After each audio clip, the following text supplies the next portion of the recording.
Double or Nothing is just a few days away and it's going head to head with NXT Battleground. Well, what did this show will provide for us at the MGM Grand Arena? You get this show. What's going on, guys? Bustle86 here, back to another video, and today I'm here to do my Double or Nothing 2023 predictions. Yay! Look, in case you guys haven't already figured it out by my monotone, I am not looking forward to the show. There's 2 matches I want to say that I'm only slightly invested in, but even then, this show has nothing for it. Nothing. Like, I didn't watch Dynamite last night. I wasn't going to watch it, but then as soon as the opening match happened, I just turned my TV off and went and hung out with a friend. I just did not care. I mean, I did watch the highlights. As a regular Dynamite, it was okay. As a go-home, it was completely pointless. And, well, as you go on through this entire show, you're going to figure out why it's pointless. 9 matches. 9 matches. We're probably going to be here till about 11:30 or close to midnight, depending on how long the matches go. Okay, so we're going to kick off with the opening 21 Blackjack Battle Royal for the AEW International Championship. So far, the opponent, or the contestants, Ricky Starks, QT Marshall, Powerhouse Hobbs, Aaron Solo, and Orange Cassidy. 16 hours to be determined. They're probably going to be announced then on Rampage. Cool. Look, I don't have anything against Orange Cassidy as a person. As a worker, he's not bad. He's actually pretty solid. But this gimmick is stupid. And the way the fan base treats this gimmick, I'm sorry, Orange Cassidy is overrated. With that being said, I do not care about this. I will not care about this. Who's going to win? If they don't give the title to Starks, then you might as well release Starks of his contract. Because remember earlier in the year where Starks was red hot with that brief MJF feud? And they've been doing nothing with... Apologies. And they've been doing nothing with him. And they were putting him in kind of a pointless feud with Juice Robertson and Jay White. Yeah. I'm sorry. Starks is completely clueless in terms of booking. Cassidy might retain because God has abandoned us, but it's either Starks or Cassidy. Who cares? Speaking of caring, 6-man tag, Ethan Page and the Guns against the Hardys and Hook. If the Hardys win, then Matt Hardy will have control of Ethan Page's contract. Okay. What the fuck happened here? I forgot this was even happening. Remember when they were building up Hook like in a Goldberg-like run, and everyone was comparing Hook to Goldberg? 2 differences. 1, Goldberg was featured prominently in a pretty main event light right when he was already debuting, like 6 months into his debut. And 2, Goldberg can draw. I'm not saying Hook couldn't draw and he's not over with the crowd, but at least with Goldberg, they were booking him prominently. Like, there were some house shows where he was beating Sting in like 2 seconds on house shows. What have they been doing with Hook ever since? Honestly, I forgot. Like, they threw him in this feud, and Hook is now completely iced. I don't have a desire to see Matt and Jeff on my television again. If this ain't the pre-show match, then I don't know what it is. I don't have anything against the Guns. They were just not worthy of a tactile shot, and Ethan Page is Ethan Page. The Hardys will win. Because, God forbid, this feud has to be on a pay-per-view in 2023. Next up, Jade Cargill versus Taya Valkyrie, TBS title. I forgot this feud was even happening. Remember how, I think it was on a Rampage, it was on a Dynamite, that, okay, Jay can hit the Jaded, but Taya Valkyrie couldn't hit the Road to Valhalla. And that was banned And yet, this isn't as a match stipulation. I don't know. I guess Taya, but they're probably going to keep it on Jade because I think when Crest Statlander comes back from her injury, she's going to come back and win the title from Jade. I don't care. I don't hate Jade. She's got a look. She looks like $1,000,000.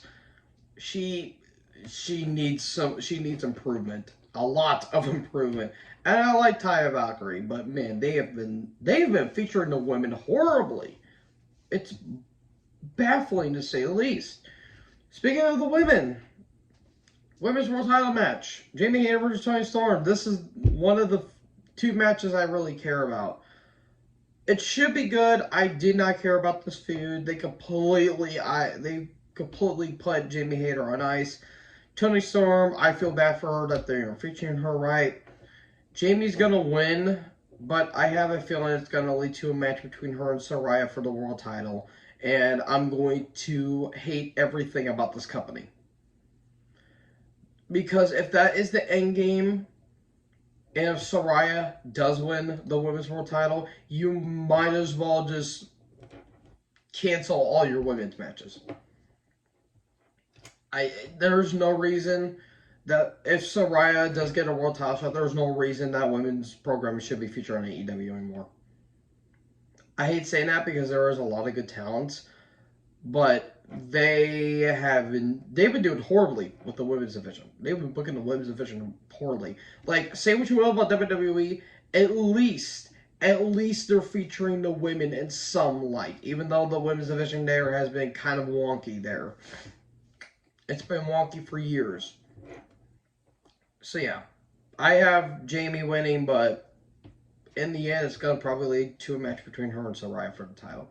And I hope you guys do notice I did shave because I've been busy lately. I've been going job hunting, and I actually did get a job. I'm actually getting hired. So thank you guys for all the love and support you guys have given me. So yeah, sorry if I somehow went back in time and... yeah, I have no words anymore. Let's just get on with this stupid-ass show. Next up, we have an unsanctioned match. Adam Cole, baby, versus Chris Jericho. Sabu as a special guest enforcer. Okay. Random, but, I mean, he did appear last night on Dynamite. He looked like he aged in 20 years. I respect Sabu's career, but Jesus Christ, dude, he looks rough. That's what you get for doing drugs, kids. I understand why they're doing an unsanctioned match, because they're making us all, this is all personal and all that stuff. Here's the problem. Jericho just had a false count anywhere match a week beforehand, and they're doing an unsanctioned match here. I understand they're trying to make this personal, but I'm sorry, this feud's been terrible. I guess Cole's going to win. Rob Van Dam might show up. Maybe some ECW 90s alumni will probably show up. But it doesn't matter at this point. I don't get it. I do not get it at all. Granted, Sabu's theme sounds pretty cool, even though I kind of prefer WWE's theme in some variety, but yeah. By the way, there's 2 matches that have a no DQ stipulation on a show. And they're probably both going to be at least 20 minutes long. We'll get to that other one, Anarchy in the Arena. Oh, my favorite stipulation. The Blackpool Combat Club, Moxley, Danielson, Claudio, and Yuta against the Elite, Omega, the Bucks, and Adam Hangman Page. I don't care.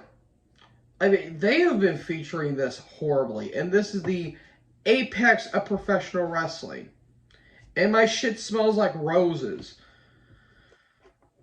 Look, the first one had its moments, but it was just a wacky, wild brawl with some okay moments, but it really wasn't that good of a match.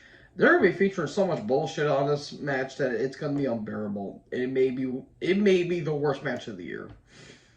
Somehow worse than Moxley versus Omega in that cage match. I guess the Elite will win, but I guess Dawn Scarlet Fever Palace is going to show up in some light. So, yeah. The Elite, I guess, I really do not care anymore at this point. They have really cooled off Danielson after that MJF feud. They really cooled him off. I understand you want to turn him heel, but to put him in a feud with the Elite, that's the best you can do. Jesus. Next up we have a ladder match for the TNT title. Wardlow with Thorne versus Christian Cage with Luchasaurus. They're probably going to put the title on Christian Cage. Watch Arn turn on Wardlow and just have Wardlow get screwed over. Because why not? Again, Wardlow's another example of a guy that he was red hot last year, and look where he is the year later. Yeah. I mean, Wardlow could retain, but I have a feeling they're going to put it on Christian, and Arn's going to turn on Wardlow. By the way, I have a quick question. Where's the Trios title match at? Remember a few weeks ago they had a battle royal to determine who was going to face the House of Black and the Acclaimed one, and they have not had an interaction since. What was the point of having a battle royal if you're not going to take on the tag champions? Like yesterday on Dynamite, it was the House of Black against Grand Metalik, who, okay, that's interesting. Blake Christian, okay, and AR Fox. What are the Acclaim doing? They're having a random ass match on Rampage. Good job building up your people there. Good job building up your challengers. And they're probably going to be having it on Dynamite. Yeah, I just want to throw that out there. Then we get to the penultimate match for the tag titles. FTR versus the TNA Rejects. Jarrett Lethal with the human gold digger herself, Karen Jarrett, Sanjay Dutt, and the big tall motherfucker, a.k.a. Saddam Singh. Mark Briscoe as special guest ref. Another special guest ref. Or special guest enforcer, or whatever. These belts don't mean shit. FTR has been floundering through this point. I'm willing to bet they regret coming back, because this is the best you can offer them. This is the best team in your entire company, and this is the best you can offer them. They're probably going to give the title to Jarrett and Lethal because, you know, what's the point of building up new stars? Yeah. They're probably going to put the titles on Jarrett and Lethal, unfortunately. Then we get to the Fatal 4-Way, the 4 pillars of AEW for the world title. We have MJF versus Sammy versus Jungle Boy versus Darby Allin. This should be a solid match, even though it's probably going to be a crazy mess. They have been building this thing up horribly. Pre-tapes that have not been great, promos that have been bland, and MJF not being the focal point of it. Yeah, they are not making me care about MJF, and that's a crime against wrestling, a crime against humanity. Tony Khan should be brought up on criminal charges for that. MJF is going to be retaining. Because who the hell do you have win if MJF is going to lose? They ain't going to put the title on Sammy, God forbid. Darby's over with the crowd, and Jungle Boy is Jungle Boy, but I'd say just keep the title on MJF, and you'll be fine and dandy. But yeah. That's it, folks. Those are my predictions for Double or Nothing 2023. In case you can't tell, I'm super excited for this show. Just what the fuck ever. Anyways, who do you think is going to win? Let me know in the comment section below. Make sure you guys leave a like, leave a comment, tap that big red subscribe button, tap the bell so when I upload, you guys will be notified. Thank you guys so much for watching this video. Most importantly, join the herd. Talk to you guys next video. Peace out.